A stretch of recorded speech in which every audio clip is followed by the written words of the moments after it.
ব্যর্থতার জন্য চান্দিকা হাথুরুসিংহে মুখ লুকিয়েছেন, বাংলাদেশে আর ফিরবেন না বোর্ডের কাছেও রিজাইন লেটার দিয়ে দিয়েছেন। ঈদের সময় ক্রিকেট পাড়ায় এই কথাগুলোই সবচেয়ে বেশি শোনা গেছে।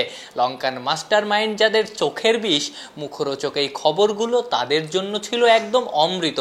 এমনকি তাদের অনেকেই একই সাথে পালন করেছেন দুইটা ঈদ, একটা ঈদ উল ফিতর আর একটা হাথুরুসিংহের চলে যাওয়ার খবর।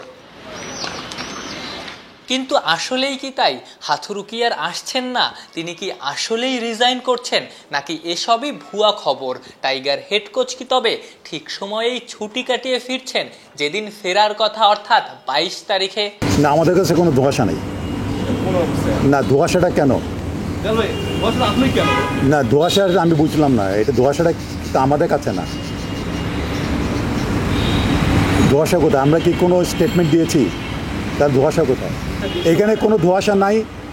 Better you avoid the question. এখানে আমাদের তরফ থেকে কোনো ধোঁয়াশা নাই, আমরা কোনো স্টেটমেন্ট দেই নাই, এই দায়ভার আমাদের না। এটা কিন্তু অনেকবার মিডিয়াতে এসছে, আমিও বলেছি অনেককে। আমাদের হেড কোচ আসবেন 21 তারিখে রাত্রেবেলা।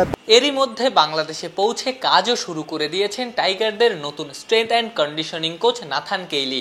বাকিদেরও 22 তারিখের দিকে দলের সাথে যোগ দেওয়ার কথা। 22 তারিখ থেকে মোস্ট অফ দ্য কোচেস 22-23 তারিখের মধ্যে they will be available. Already আপনি দেখেছেন যে SNC coach, strengthening and conditioning coach is here.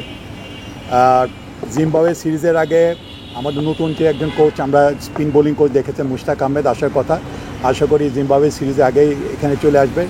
বাকি যারা আছে তারাও বাই 23rd এর মধ্যে চলে আসবে, এপ্রিলে। কোচিং প্যানেলের সবাই দেশে ফিরলে জিম্বাবুয়ে সিরিজ এবং বিশ্বকাপ ভাবনায় থাকা সম্ভাব্য ক্রিকেটারদের নিয়ে একটা ফিটনেস ক্যাম্পেরও আয়োজন করার কথা আছে। তারপর সেখান থেকে ক্রিকেটারদের সবশেষ অবস্থা দেখে শুনে বুঝে দেয়া হবে 5 ম্যাচের জিম্বাবুয়ে সিরিজের দল।